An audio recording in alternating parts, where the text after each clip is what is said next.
and your team's work, the controllers, everyone that was wearing a different coloured fluorescent top last week in the room next door, and the hours put in out in the wet last week particularly. It was good to see. So thank you for being available today to update everyone on where we're at.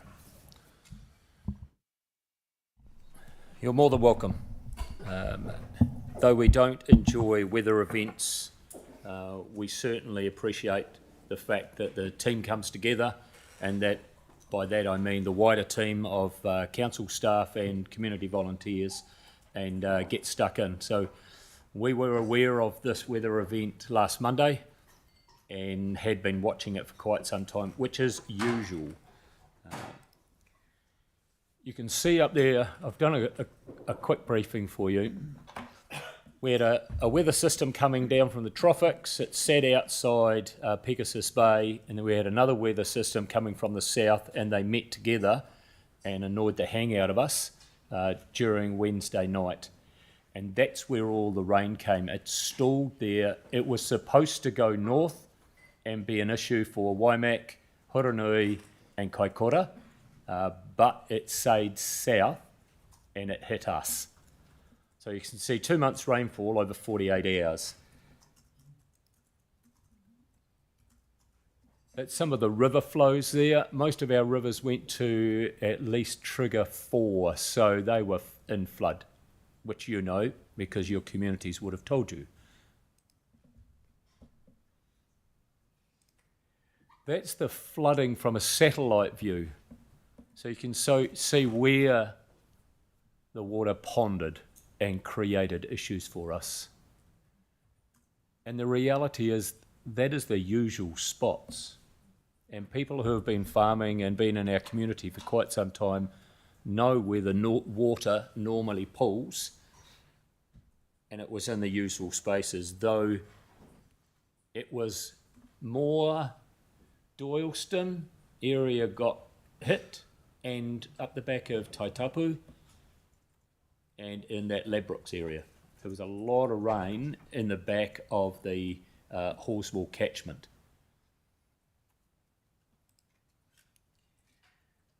That's the field assessment, so 937 field assessments, both our volunteer teams, HEBS, our contractors and CORD. They worked really, really hard. So a big shout out to the contractors who work 24/7 for us. 32 road closures, 30 was at Monday, so still closed. All our falls are closed as usual when it gets wet. So that's a lot of roads closed around the district, which means that getting across the district was difficult at times. But as we said in the media, it's a safety issue. One of the things that was annoying a lot of people were people driving in their big four-wheel drives down roads that were flooded and pushing water into properties. Maybe not houses, but into properties, and that was exasperating the frustration of our communities. Rapid needs assessment, so we only know what we know. So if people don't tell us that their house has been flooded and they work with their insurance company, we don't know that stuff. We're trying to work with the Insurance Council to find that out, but we only know what we know. So 7 yellow placards from what I understand, which is, it's a disaster for those people, absolutely. But overall in the event, that's not a huge number. As you can see there, the main impact communities. Southbridge had flooding at the back of new subdivision. Doyleston had quite a bit of flooding in and around their town centre. The lower Selwyn huts are still wet, but they are reasonably used to that. Upper Selwyn huts came out pretty well. And then you've got Ladbrokes and in the back of Taitapu. We've done the building assessment, so 7 buildings restricted for a short term, working with those people, making sure that they have a navigation route through to their insurance companies, and if they need temporary accommodation, we will supply that. We have a number of properties that are wet lifestyle properties, so we've helped them with their livestock, shifting sheep. Our animal control have been out this week helping people. Current weather. So we have this weather system coming at the moment. It's coming from, it'll be a nor'west, which is usual. Heavy rain on the west coast, spillover rain in and around our high country and getting into our foothills. At the moment, as of 9 o'clock this morning, there is a strong wind watch for us, and there's a moderate confidence that that will go to an orange warning and be upgraded. What are we doing? So monitoring it 24/7, as we always do. There's always one of my team on duty 24/7, available to answer the duty phone, and we are still getting calls today on the duty phone from customer services and others who need assistance. The feeds that we're looking at for intelligence of Met Service, NIWA, Windy, Harvest.com and YR. YR is showing around about 20 to 30 mils in our foothills. That's not huge, but the water is sodden, the ground is sodden, rivers are up a bit, and with wind, the issue could be trees down, and I had some at my place over this last weather event. They'd go down, take out power wires. So that's something we'll be looking at. We'll put some comms out today, sooner rather than later, in and around we're aware of this weather event coming through, and we are monitoring it. And as you can see on the bottom of this slide, we're working with our comms team. We'll put an update out there. We know that there's a bit of concern amongst our community about this weather event. And that's me, unless you've got any questions. Tim, did you want to talk on the roading stuff as well? Thanks, Sam. So briefly, you would have seen the update I've just sent out. We're carrying out some assessment over the course of the week, so we think we're going to have a much better idea of the impact of the weather event by Friday. Lots of potholes to address across the roading network.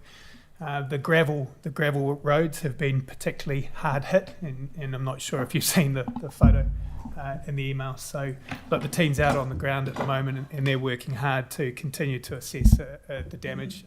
We'll have a much clearer picture in the next couple of days.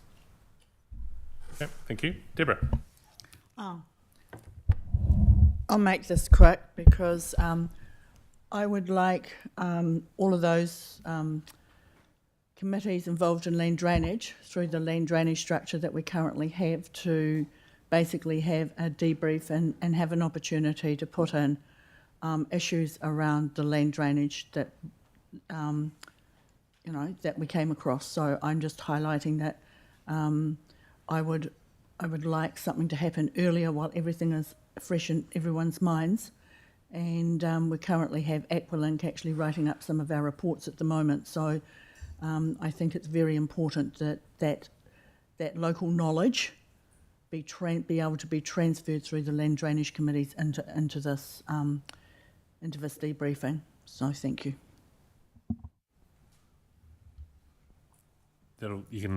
Is that part of catching up with what's happened anyway, Tim, or is that work that you'll now undertake, or what's the response to that? I'll link back in with the team, Deborah, make sure that happens. Yeah. Thanks, Deborah. Grant.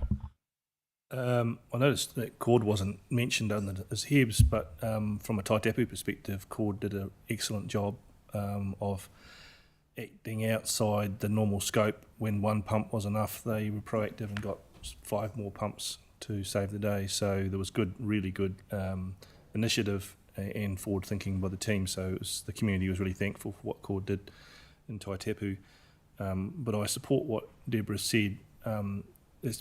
We wouldn't have stopped flooding happening, but we would have been able to assist water getting away faster with some actions that we could do. And I think one of the great things we should do is, and we intend to do it through the L2 committee particularly, is develop priority plans of things that need to happen and in relatively short periods of time to assist us, because it's really early in the winter.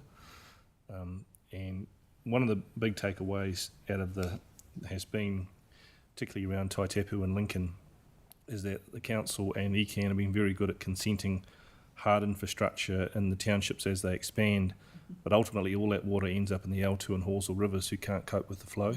And what we saw at Taitapu was really a result of the intensification of Horsell and the hardstand area and the catchment, a lot more water coming from those hard catchment areas. So this is not going to be a one-off, this is going to be the new normal. So there's a real concern around the Horsell and L2 rivers particularly that we'd like to address. So if I can reply to that, apologies to Cord. They should have been up there. Cord were absolutely outstanding. As usual, they got out early to Hororata and into Taitapu and put pumps out there. So, yeah, apologies to Cord. Two, I was still getting calls Saturday night for houses being flooded in and around Motukarara, and had to get friends to come and give me a hand with looking after some people there. So I hear what you're saying, Grant. There's a lot of water was still coming out of the catchment of the Horsell and had nowhere to go.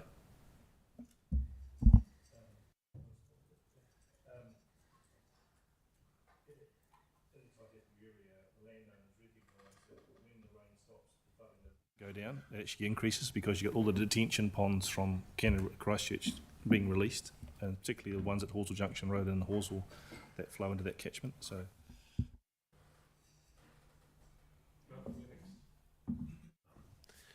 Yeah, thank you everybody for all the hard work you've done, and thank you Sophie for stepping up.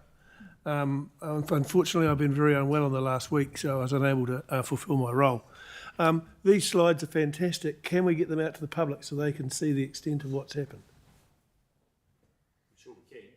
Or to This is us? public now. It's public now, but yep. I'd like a copy of those slides. Yeah, we'll send them Better out. show people as well. I'm aware of the Horsell L2 committee people. There's been reports done on the flooding and the retention basins. We have to remember this is an old wetland, and 208 mils at Cooper's Knob's a lot of water. Thank you. And Sophie. Yeah, kia ora. Thank you very much. Just a quick question, really. As Grant mentioned, there has been a lot of development in these areas, and for all that it always goes through RMA planning processes and everything else to consent them, we can see what happens, and obviously the government's got their emergency management discussion document out at the moment. Can we feed some of this stuff into our response to that document? Because, you know, allegedly all of these impacts get considered as part of the subdivision and the planning process. We know they do get considered. The trouble is that it still means that lots of people get hit afterwards. And frankly, everybody's picking up the bill for that. And we need to know that if they're going to be changing emergency management rules and resource management rules, that they're actually thinking about that as part of the holistic what's going on. Where are the impacts? Thanks. Thank you, Sophie. And yeah, thanks again, Al, for, to your team.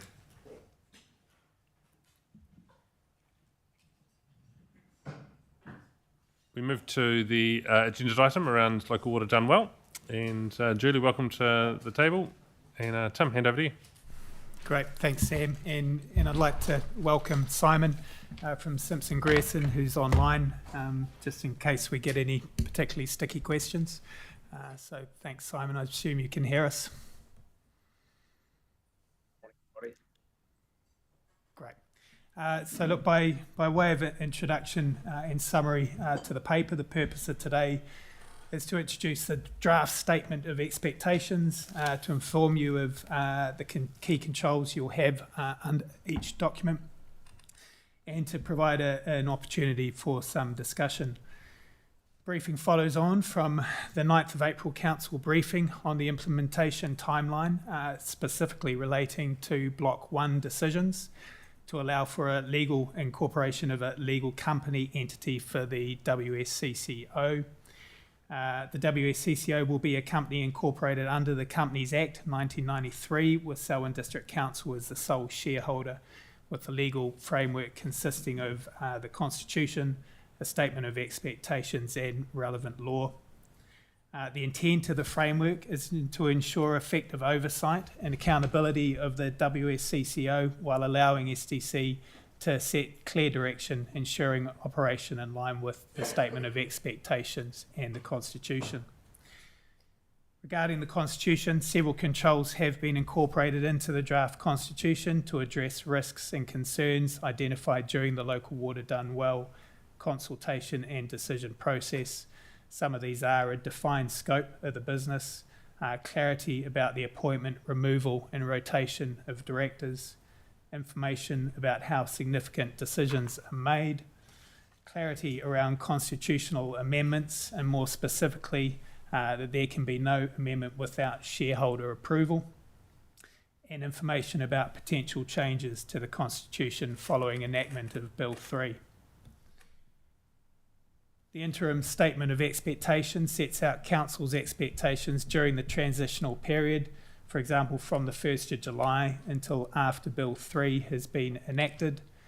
So a bit of a placeholder until the enactment of Bill 3.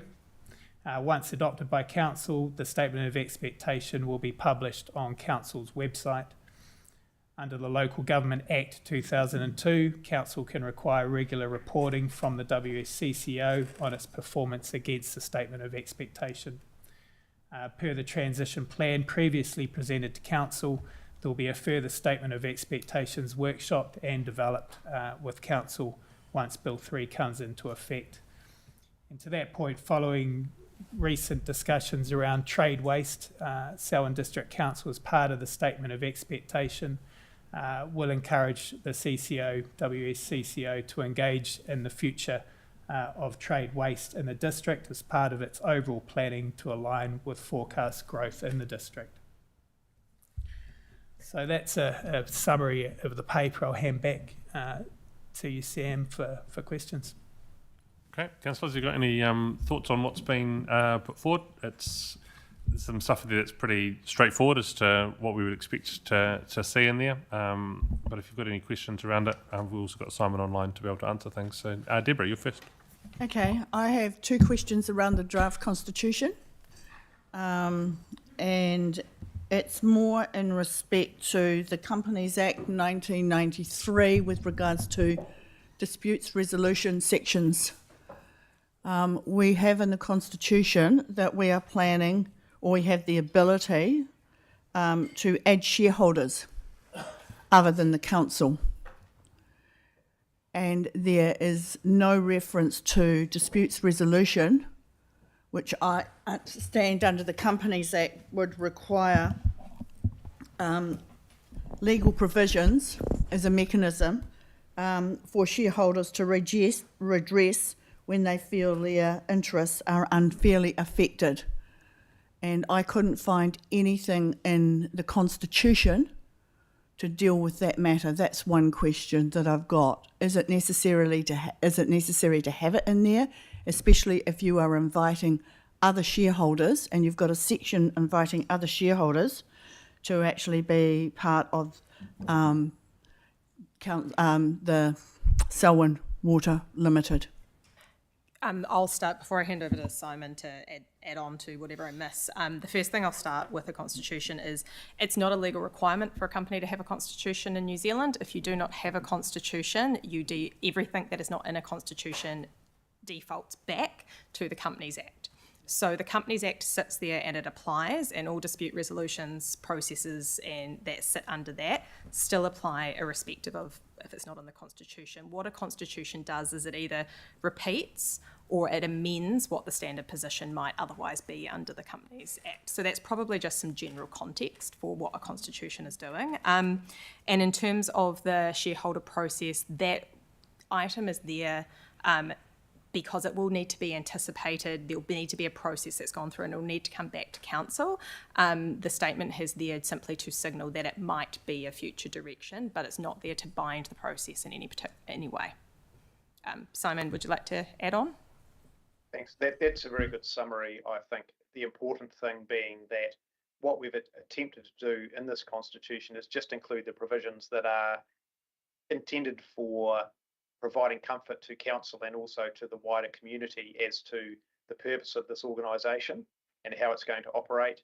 And as has just been said by Julie, we have anticipated and flagged in clause 2.2 that other shareholders may join into this CCO. but there is going to have to be a process, including there's more than one shareholder, because obviously at the moment it's just anticipating Selwyn as the sole shareholder.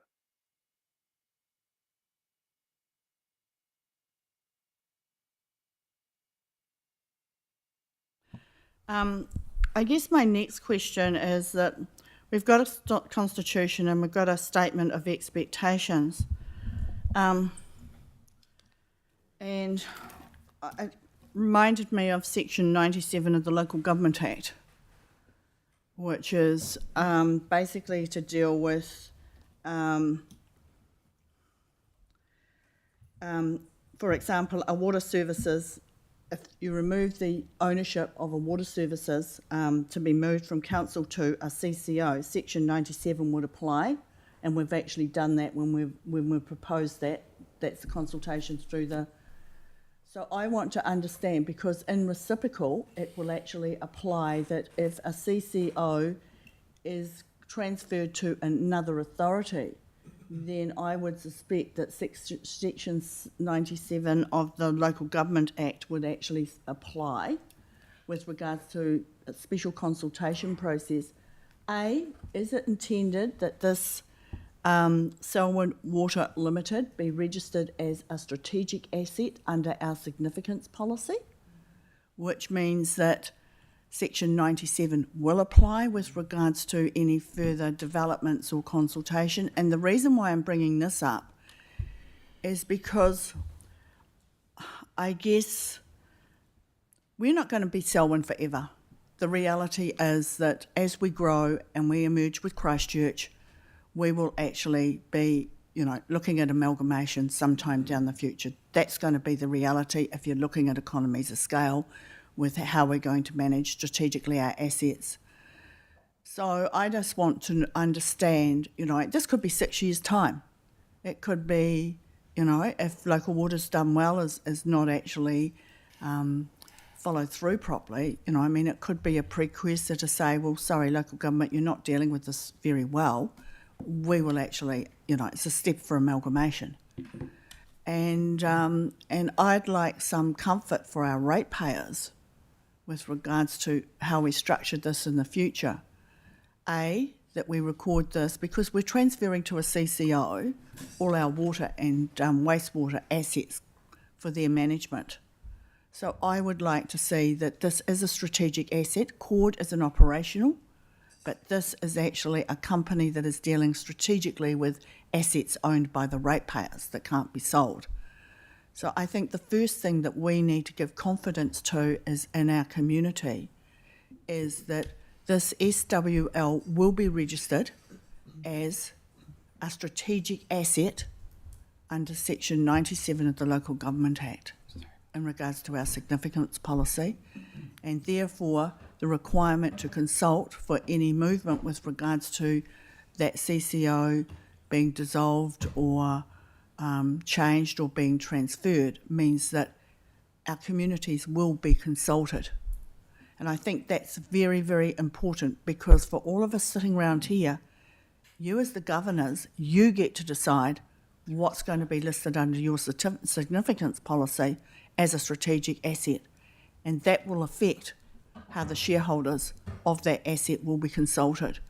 So I'm really highlighting that right up front, that should be our starting point, is are we prepared to actually highlight SWL as a strategic asset under our significance policy and that it will stay there for our public to be involved in any future consultation. So I think the thing to be aware of this is, one, we won't be transferring the assets until after Bill 3 is law. At that point, Bill 3 supplants the Local Government Act requirements. So absolutely, whether or not it's considered a strategic asset, I haven't been here long enough to understand our process on that, but I'm sure we can look at that. Whatever Bill 3 lands with its change processes and change procedures, because it does have them when you're changing a model within that, which does require community consultation, it does require things to come back to council. That will be the process that's followed, not the LGA process itself, and we can keep you informed as we start finding out more detail from that process, and happy to take that offline and say what's in the current bill and send some information around that.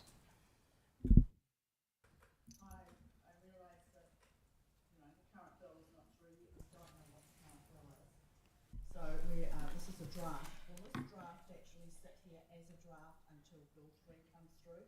And then when Bill 3 comes through, then the council will adopt the constitution? No, because so what we're not doing today is setting up a water CCO. We're setting up a local government CCO. We will not be transferring water assets until after Bill 3 is law, which is what those blocks of decisions are. So what today is, we're briefing on today, is the next block of decisions, which will come on the 21st of May, which is simply to establish the legal entity, to allow it to do things, and then what, like recruit, enter into negotiations around contract novations, which will come down the track. Then what we will be doing for the 1st of July, which is the next block of decisions, which will come in briefing and then decision in June, is set up the transitional services agreement and an operational delivery agreement where Selwyn District Council for a period of months will continue to own all the assets itself, and the CCO will only deliver under contract to the to Selwyn District Council. We won't become a water entity until after council approves the transfer agreement, which will come as the next tranche of decisions post the bill. And then we will have a new statement of expectations, which will be more fulsome, will be workshopped with council prior to this, which will supplant the one that is here today. And any necessary amendments to the constitution that are indicated through that process and through Bill 3 coming into effect will be put in place at that time. Sorry, Deborah. No, just. I know. I'm not. It's not about a workshop. It's about just process for today. Just with the microphones. If you want to keep talking and having a conversation, that's great. Let's have that conversation. But if you can just keep your microphone on while you want to have that conversation, because we can't have more than the 4 or 5 microphones in the room operating at any one time. So just a simple request to all councillors: as you're talking, please don't turn your microphone on and off at the end. No, I'm not. But it's hard to get back to you now because you've turned your microphone off. So I'll come back to you at the end. We'll come back around. Cool. Thanks, Lydia. Thanks. Thanks for giving me the constitution to read. When I read through that, it really aligned with me.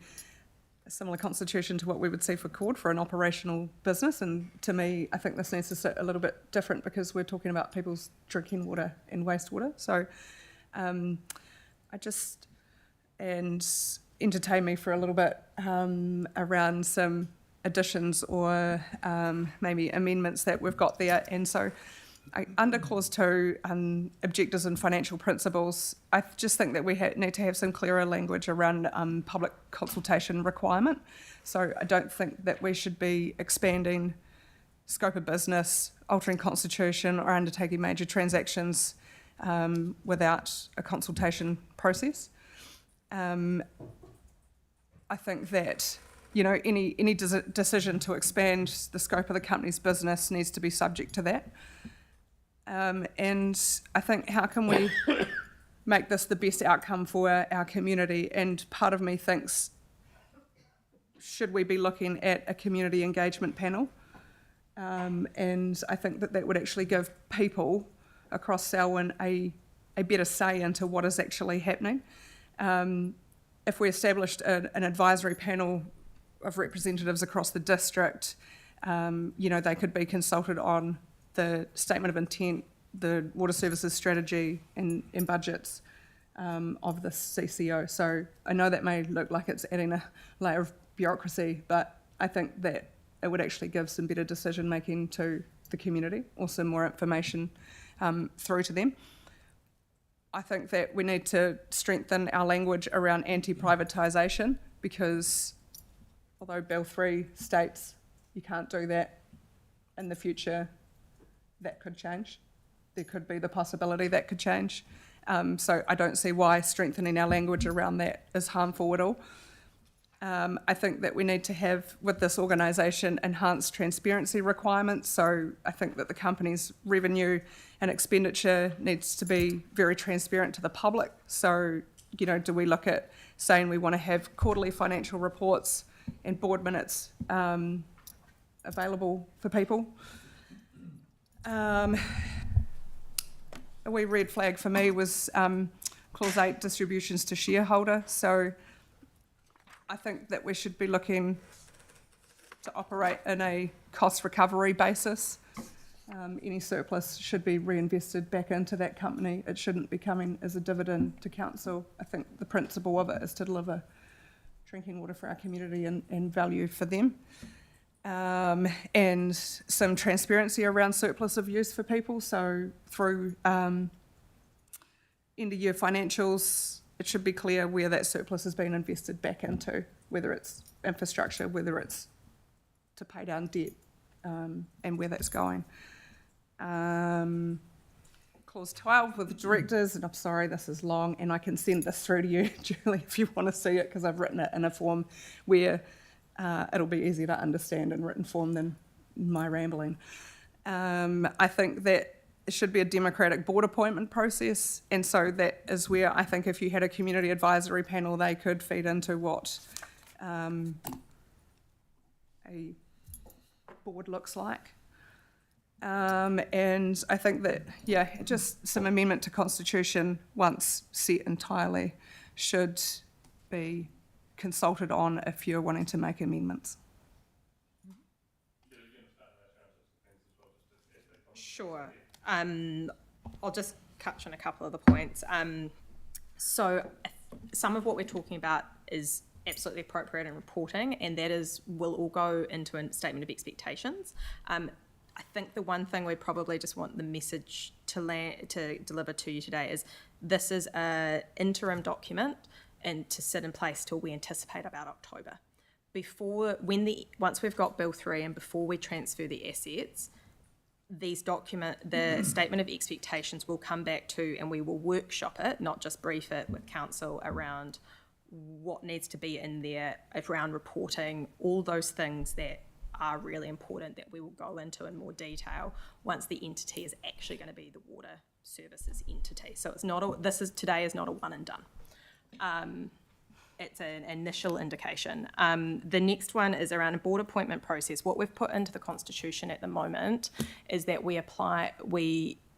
will be done via the governance and board appointment policy of council. So if council would like to change that process under that policy, that's a decision that comes back to council if and when that is usually considered, and it sits with both the court, and it would apply equally to both court and the WSCCO. It's not set in stone under the constitution, it's covered in that policy. I think I can probably hand over to Sharon. Yeah, you've actually covered off exactly what I had on my list around this as an interim step and a transition. And I think we outlined some of this in the previous document, which councillors saw, that we can recirculate again. So, you know, what we're describing here is not new. Yeah, but I would just be doubling up what you've said. It's just to reinforce that. Thank you. Simon, I just note we haven't come to you yet. Is there anything on the two questions that have been, or two councillors that have asked questions on matters that you think are important for us to hear?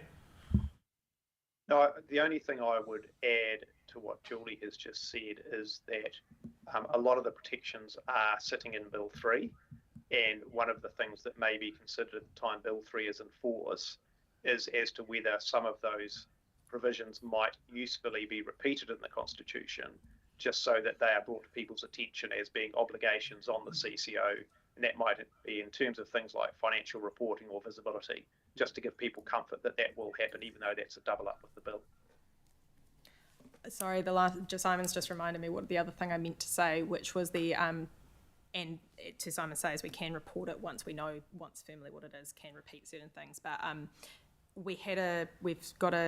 had a bit more information from the Commerce Commission around what financial regulation is going to look like. It's still a bit woolly, but there will be regular financial reporting requirements to the Commerce Commission, and that's certainly something we can talk about in the next statement of expectations as to whether that's delivered to us at the same time it's delivered to the Commerce Commission. And it is that sort of reporting will be talking about exactly what you're talking about.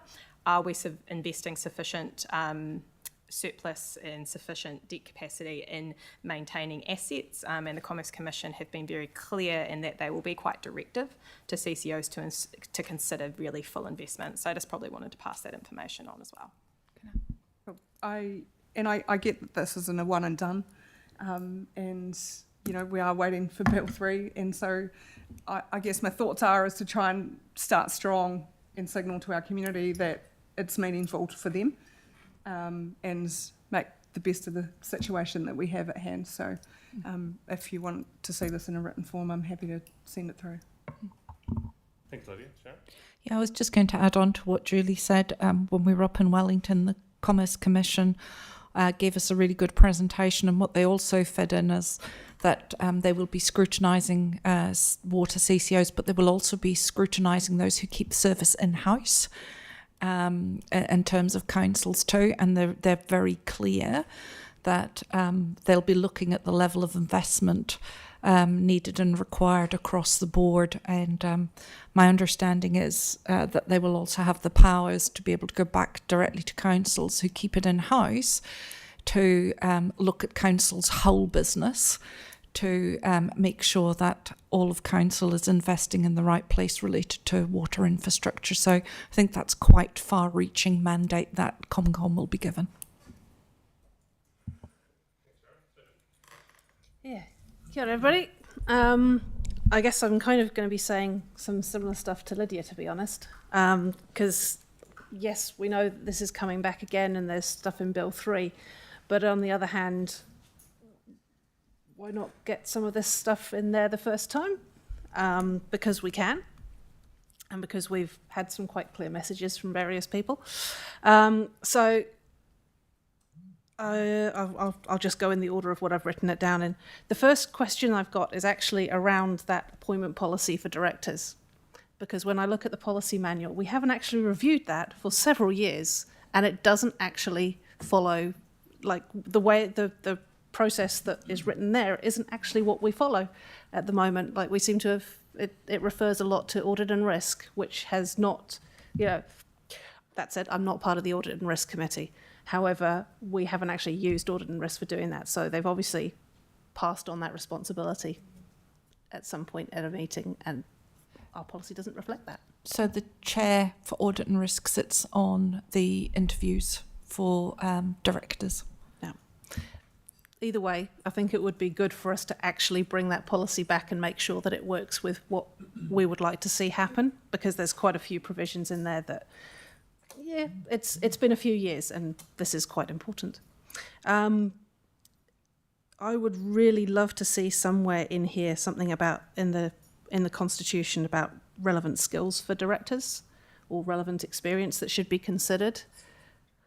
I know that we've got part of that is in the policy that's written there, but this is quite, the Water Services CCO is quite different. Yes, Sharon? Yeah, just to give you confidence, I think when we produced some of the papers, it's very clearly outlined in the bill, and the documents that we've had to date around the level of experience for directors. So that's very clearly laid out, and when they're looking at water services delivery plans or looking at our case, they will be looking to make sure that we've met the criteria that the government has laid out. I was actually thinking of some extra stuff that isn't in the bill, like, for instance, environmental science and public health, both of which are extremely important in terms of limits and human experience of water services. Like, that's just me. I don't know about anybody else, but I feel that those are quite important to have. I agree that it would be great to have a clause or something to say about anti-privatisation, or to what we would do if that becomes a possibility in future. I would love to have that in there to start with, to say that we don't actually want to see that happen, or that if a decision is forced on us, that what the sort of steps just briefly, that we would seek to follow, for instance, talking to our community, rather than just going, okay, the law's changed. What else have I got? One other reason why I was thinking about the board was I get that this is an interim document, but at what point are we looking at appointing board directors? So if the second iteration of the Constitution doesn't come out until October, but we're all appointing directors between now and October, then that's actually a gap, to my mind, that we don't have an up-to-date policy and we don't necessarily have a plan for what we're looking for on our board. And then once they're appointed, we've got 4 years worth of those people, who are probably very experienced in everything else. It's just trying to put it out there transparently.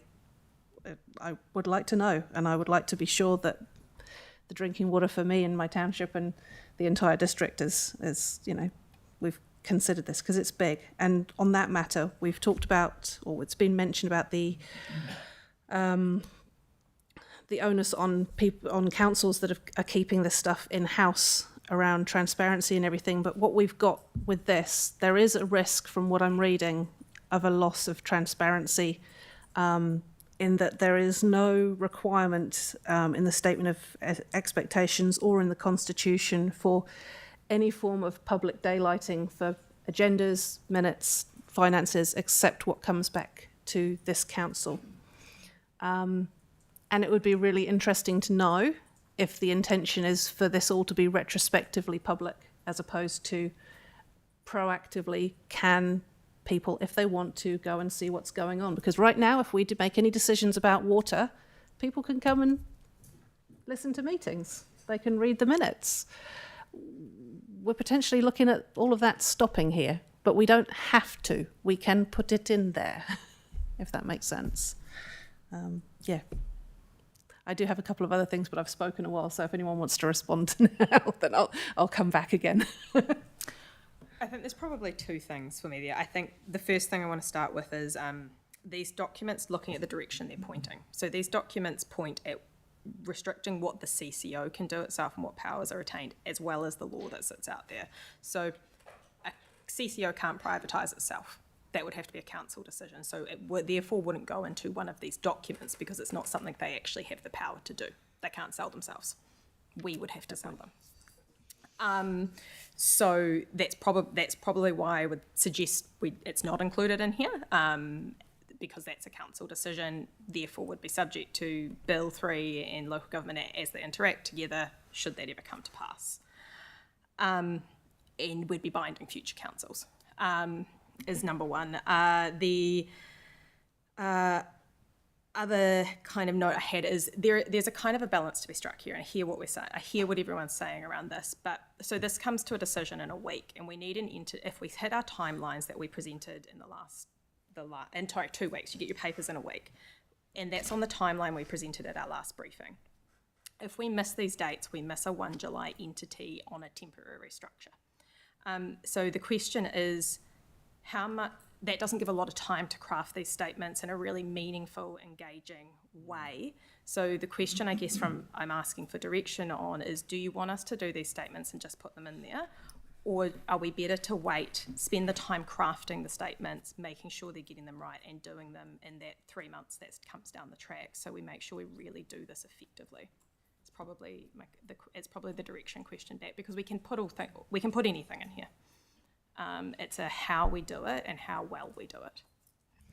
And I think from the speakers that have spoken so far, there's a lot of care and concern about what goes in here, and so taking the time to do that is important. It's about what is the need for the interim decisions compared to when the bill's enacted and everything's transferred, and we know with certainty what the final document's going to be, because at the moment we still don't have that clarity from Bill 3. So interested in how there's other speakers to go, and we can come back, so if you stay on. But what is important is the things that have been raised, we actually can discuss, rather than just saying them here and then they either do or don't make it next week. I don't think that's enough time for everyone to feel like there's justice done to that level of conversation. So stuff. You'll be taking on board all the things that said today. That's not to say there won't be any changes ahead of next week. You'll look at what needs to feed through, but some of this extra detail will require some extra time, and so that might be for the second round. Julie, I think that's what you're asking us. So happy for others to feed into how you think that time frame should be as well. Yeah. Simon, have you any views on what needs to be in now and what needs to be, what can be in for August, September?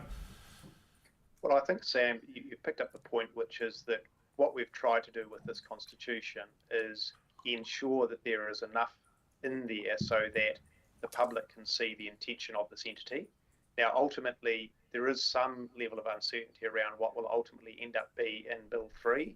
And as has been mentioned already by Julie, there's discussions with Commerce Commission and other moving parts. So there is an opportunity, and we will be taking that opportunity to update the Constitution to reflect changes arising out of Bill 3 actually coming into force and any other developments in the meantime.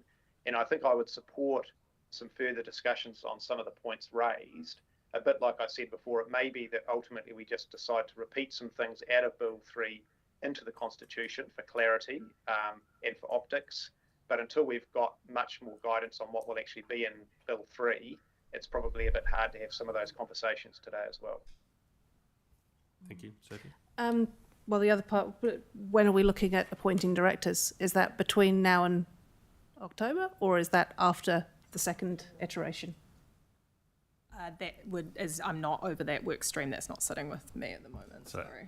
at the moment, looking at total board of 6, having 2 or 3 appointed before full transition, and the others after transition, so that not everyone comes on at the same time, and allows some staging of things. At the moment, that's the very start of that process, and that was conversation that Murray had with Sharon and I yesterday about potential timing. So that's up for us to discuss as well, and think about. That was Murray's views on where the timing should sit. Okay. Looking back over my notes, about the only other thing that I was going to suggest, and I think it probably is worth leaving until a later discussion, but in the statement of expectations, I think it's the section 6 part with the which has relates to consumers and expectations and things there. It would be interesting to know other people's thoughts in due course about whether a section should be there about vulnerable users who potentially can't pay the bills, because we can't change the fact that people need. It was raised in at least one submission that people need water to live, and just something about vulnerable users would be really good to see in there so that they're actually considered. Thanks.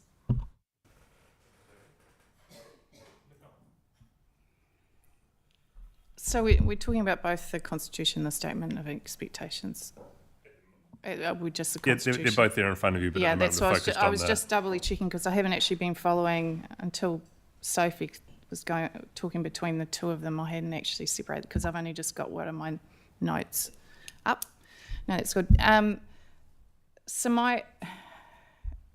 my first issues, so with the Constitution, and Sophie sort of brought this up, is, Sam saying about because there's nothing really with the directors on, apart from retirement, on when the staging of them is. So that's still a discussion clearly that has to be had. So I am pleased to see there is a section about climate change in this. The thing that I am concerned about is, I read this here, I haven't heard anything about it. As a climate change committee, when we're trying to do a climate change policy, and I've heard recently that apparently we're not having a climate change policy from the policy people. So I'm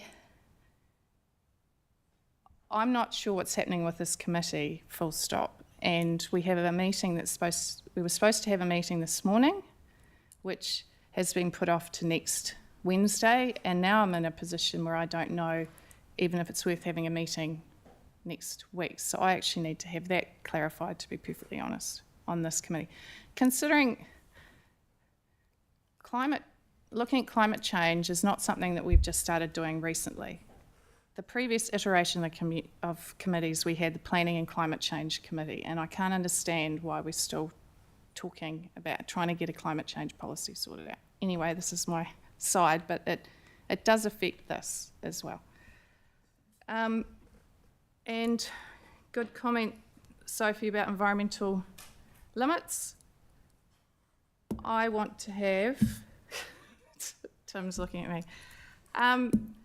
We need to know actual things on where SDC gets notified on whether there's issues with these wastewater consents. So the consents would still sit with Selwyn District Council, wouldn't they? Where do the consents sit? So the consents all get transferred across. So is there no mechanism that the council can find out what's happening in that regard, or what happens? This will come back to what reporting is put in place. So until such time as the assets are transferred, all the consents will stay with council. So when we look to fully transfer the services and the assets later in the year, and then that comes into before we do that, what reporting structures do we want to make sure are in place? This environmental limits thing is something that I've been harping on for probably most of the time I've been on council, to be perfectly honest. And I'm still not satisfied on how we've gone down that route. So I'm still waiting, because of any job that I've had before, we have always had a limit that is well above what is actually the limit that we have in our resource consents. And I don't know what's going on. We don't have any reporting in those regards. But from a governance perspective, I would expect that we make sure that we are within our limits, and our limit that we give ourselves is higher than what our actual limit is. So thank you. Julie, do you want to touch on where the environmental limits would sit? That would be within the statement of expectations.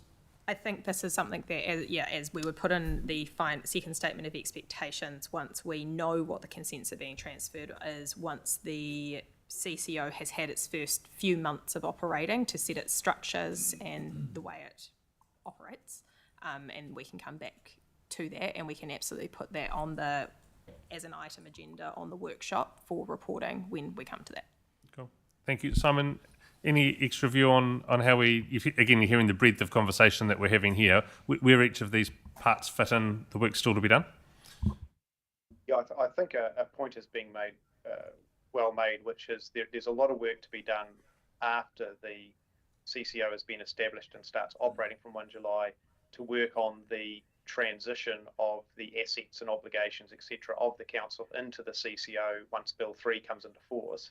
And part of that will be providing council with comfort around what visibility it has of the operations of the CCO, in terms of reporting, in terms of involvement, and there may be some obligations that sit in between the council and the CCO as well, where that makes sense in order to deliver services. So there's a lot of work to be done around there, and that'll be the opportunity to provide input into things like reporting that have been raised today. Thank you. And Deborah. Oh, look, thank you for getting back to me. Look, I guess I'm being broad brush with where I'm coming from, but what is the risk if we have a change around this council table? We've got elections coming through. How set in stone is this now we've made a council decision with regards to new elections and the risk of a whole new council coming in, and everybody sitting around that table decides that they're going to represent the 80% that did not want it to be transferred to a WSCCO.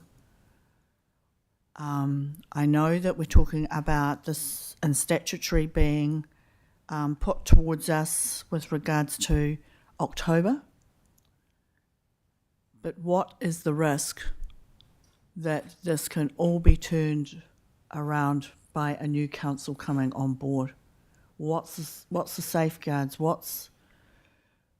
What is a mechanism that can, not give people that expectation that the ship is sailing, and if that's the intention that you're doing, then, to try and sink the ship is probably not a good idea. But if the ship is still at the dock, right, what is the risk that people, make a decision that goes against the council decision that we currently have after the elections?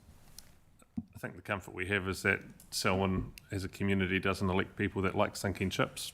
We have a constructive community where we elect people to come and be in this place to work together with one another. But in the end, there's no safeguard to an election process, which is the community saying these are the people that we want on a council, and no council can bind a future council to other decisions. So that's just the risk for everything that council is doing with all of the assets that we have, for every decision that's been made since Selwyn District Council was set up, some of which we continue with and some of which we've changed. So that will happen for the next council and the council after that and the council after that.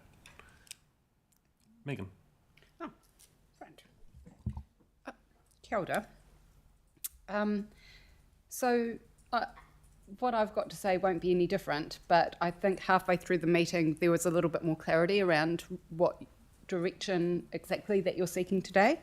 And one of the questions you asked is, look, do we want to slow down and maybe amend the Constitution and take our time to get it right, or some of these documents to get them right, the Statement of Expectation and the Constitution?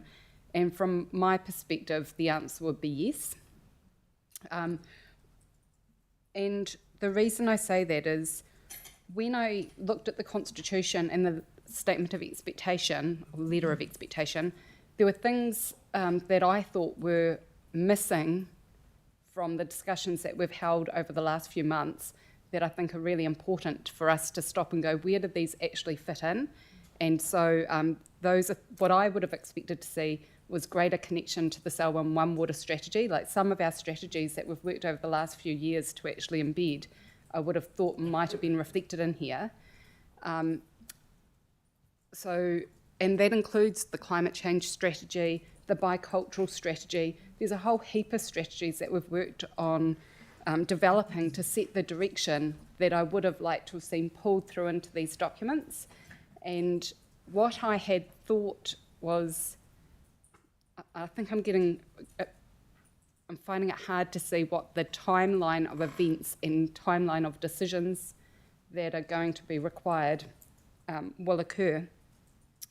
Because in the report, so what I heard today is this is just a first draft constitution, we'll come back and we can do it again or amend things, but then in the report it actually said it's very unlikely that this will require amendment after Bill 3. So that made me think, right, so this is it then, because the report said this is probably going to be it.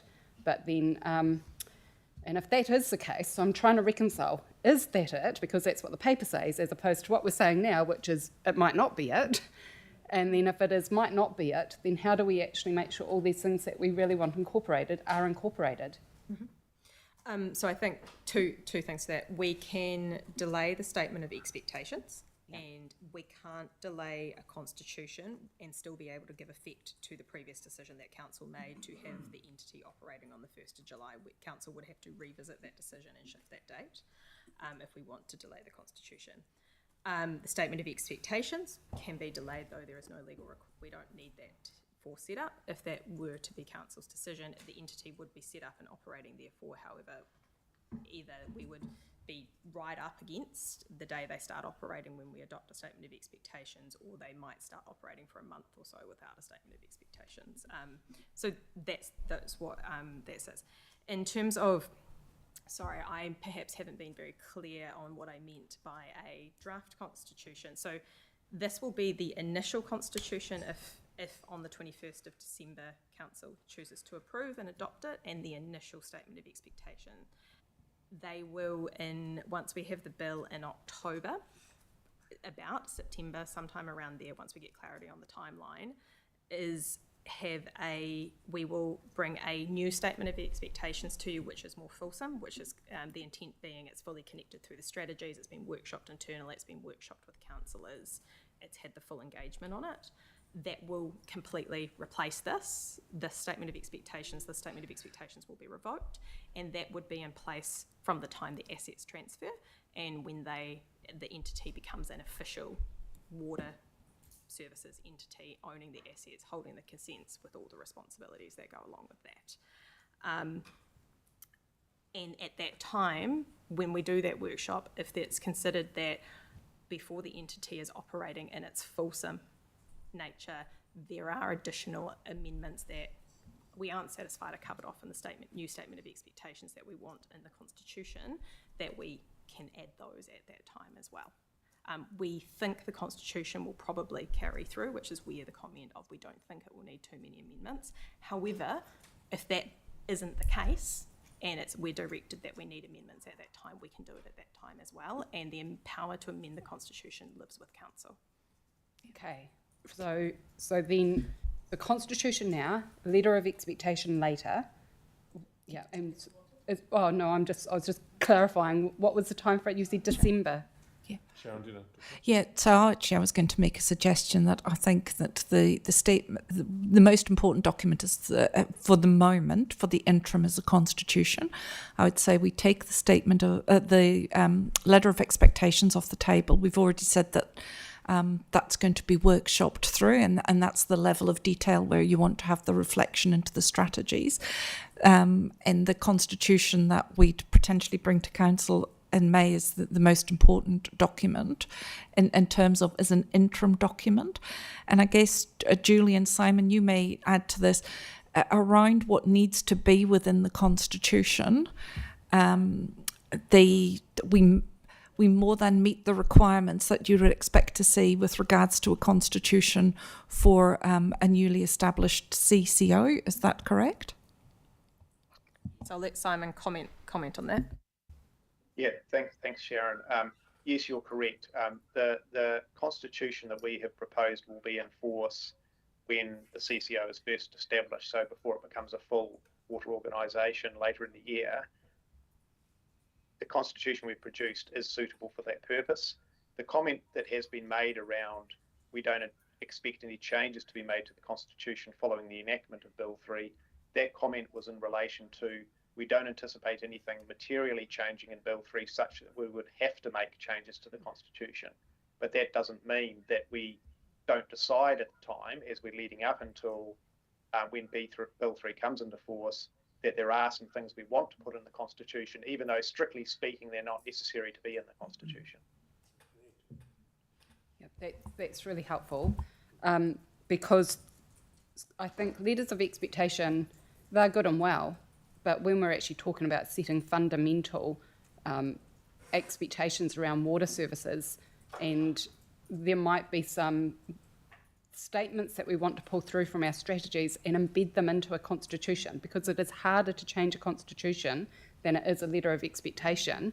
And it should actually be setting up the framework to say the purpose of this company is not just to deliver water, wastewater and drinking water, but in a particular way. And that way should be really pushed through what we've heard, like some of these fundamental things that I think we've all consistently said, which is one goal is not privatisation. One goal is not, the goal instead of that is from a, I guess, return on investment expectation is environmental bottom lines, is making sure that our community have access to good quality drinking water, health bottom lines, and the cost recovery model that we've all talked about, that we're not here to make money off people having access to drinking water. And I think if some of those fundamental principles that we've all agreed upon are put into the Constitution, we would have a level of comfort that it's water right for Selwyn, rather than just a constitution that's been picked off, like a standard company constitution that's been picked off the shelf and applied, because it doesn't feel like it's got captured some of those things in there that are important. And then I'm thinking through, how do we make decisions to include that? Like, do we want this, these 4 critical kind of directions or purpose or expectations? And that would be bringing back to us in a workshop kind of what are the fundamental values that we want to be seen in a constitution. And it sounds like we've got time to do it, which is good. At least if we agreed in principle that you have to have this constitution in play come 1 July, but with a expectation that on, I don't know, 1 August, we're going to have that workshop, for example. And then that takes me to just one other thing that I found a little bit challenging that would be helpful, which is kind of like a Gantt chart, or a timeline or something that says these are when the governance decisions are going to be required and how they might cross over into operationalising the entity would be really helpful to see. But yeah, so Telda, that's my feedback. Thanks, Megan. And that work that was done a couple of weeks ago when you presented to us had those dates and timeframes between now to the end of the year. So probably just important to keep those in front of us as each of these papers comes through, so we can actually see where we are sitting in there. Next is Grant. Oh, sorry, Sean, did you have something on that? Yeah, I was just going to say there's, I think I've heard from the team, and I think really good conversation is that what we're asking for is the interim constitution with the understanding that we will workshop the fulsome constitution. So this is to enable the timelines that was agreed in the council paper for 1 July. And we can make sure that there are timeframes put into the calendar for workshopping a more fulsome constitution and the statement of or the letter of expectations. Thank you. Grant. As a sort of opening question, I guess, is this a bespoke constitution for us? I mean, there was talk of DIA providing us with a template. Is this the template, or is this actually bespoke for us that we've had done, or is it pulled off the shelf and fill in the blank spaces? Is sort of the conversation that's been going around is sort of giving us that vibe. It wasn't pulled off the shelf. Simon drafted this initial draft in February, and we have been working on it consistently since February. First question is around clause 2.6 infrastructure and A and B, about operationally, maybe they need a bit of clarity around those two clauses, because for instance, A, use any of its assets as security for any purpose. Is that going to be constraining for the business and its operational model? Because even, I know it refers to infrastructure, but it says assets there. For instance, if you wanted to put a ute on a finance lease, does that mean you can't do it? It's definitely practically an interesting question. There are restrictions from the CCO around what it is allowed to give security over under Bill 3. It's not, which is, we put that in anticipating that will come. And so, but in terms of the practicalities, in terms of, small fleet and that sort of stuff, I hadn't turned my mind to that, but I will. Yeah, I think it's something that just may be constraining. It's the same with clause B, not transfer its ownership of any water services infrastructure. Well, you would think of Wisco, the first thing it would do is try and rationalise any surplus infrastructure that's not required. For instance, the Ellesmere wastewater treatment plant is largely going to be redundant. So if you can't rationalise or sell the infrastructure, what do you do with it? You're restricted to not being able to sell it. So I guess that's something that I'd just like you to carry forward a bit. Clause 5.1 about company making calls. Nothing wrong with the clause being in there. I just want assurance that the shares will be issued fully paid. So we're not going to start on day one with a potential liability for us. No, what that comes to is what came in the consultation, where there may be a restriction, uncalled capital as guarantee for LGFA lending. That is that security arrangement that LGFA require. It won't be, but it will have very tight restrictions on how it. Yeah, I just think it's something that we as governors would want to say it's fully paid. There's no inherent liability here for us. There will be uncalled capital have to be issued at some point for it to support the LGFA lending, but it will only be LGFA who can call that capital up. Clause 6, refusal to register transfers of shares. I'm probably in the camp that I would like to make it as difficult as possible for any transfers to happen at all. So I would take that out and make it a requirement to do a constitutional amendment before you do any share transfers. I mean, if we're going to make it hard, let's make it really hard so that it has to come into us and have a meeting and the shareholders have to agree that a constitutional amendment should be before there's any transfer of ownership. I sort of think let's make it hard. If we are going this path, let's not do that. Clause 11, I'm sort of struggling to see why we would allow the company to provide assistance for share purchase. Doesn't seem like a clause that we would support. I mean, maybe there's a rationale for it, but I can't see why we would support that clause.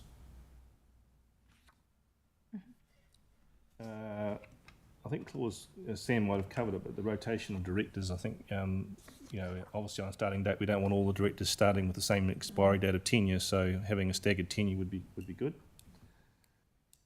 Just around, I think it's on page 11, around the directors and about materiality and conflicts of interest. I think that could be difficult for, I think it needs real clarity around it. I mean, for instance, if you're a customer of the council, like Becca, for instance, is that material? Is an executive of Becca, couldn't they not stand that? They potentially would have very good skills that you'd want. So I think having real clarity around what materiality is around those directors who might potentially stand, and it's quite, to me, it's not really clear. There's a lot of sort of, saying, am I have a material? What is materiality in that space?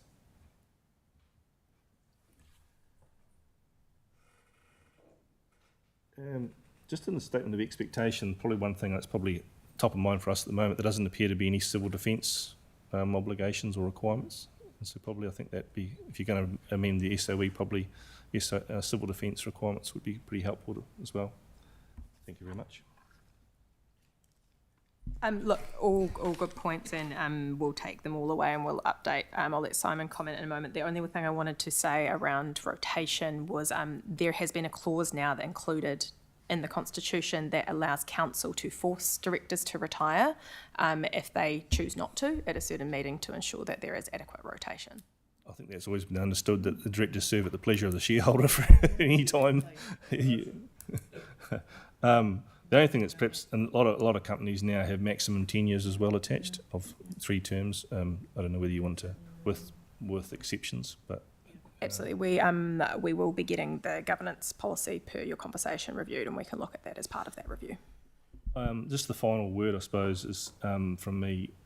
I've heard around it being draft and the requirements to have it now, and I think I'd like that explicit, somewhere in the messaging or in the minutes of this meeting that it is draft and that it is coming back to us and there are going to be amendments. I think that's really important that our community understands that what's on paper today is a holding pattern until we get to the final one. Great, thank you, Grant. And this will form a paper still to come for 2 weeks' time council meeting, so that needs to be explicit in the commentary, I suppose, around that and what's set up through that too. Sharon, did you have anything else you wanted to add? Yep, what I was just thinking about is what I've said before, is about to take the letter of expectation off the table. We bring the interim constitution, we make sure in the covering paper that it is very clear that this is the interim and the purpose of, and part of the covering paper is to come to you with dates and timelines around workshops, so you have confidence in that covering paper as we're going to workshop on this date, this date, this date, and get your guideline, and so we bring that into the covering paper. So that provides that clarity and transparency for the community as well. And in terms of the policy for governance appointment, I think we will aim to have that within the next month. Okay, thank you. Simon, did you have any other thoughts for us? We're pretty near the end of the meeting now. No, I think I take on board the points that were just made, and as was indicated by Julie, we can come back on those points and consider them further. Thanks, Sam.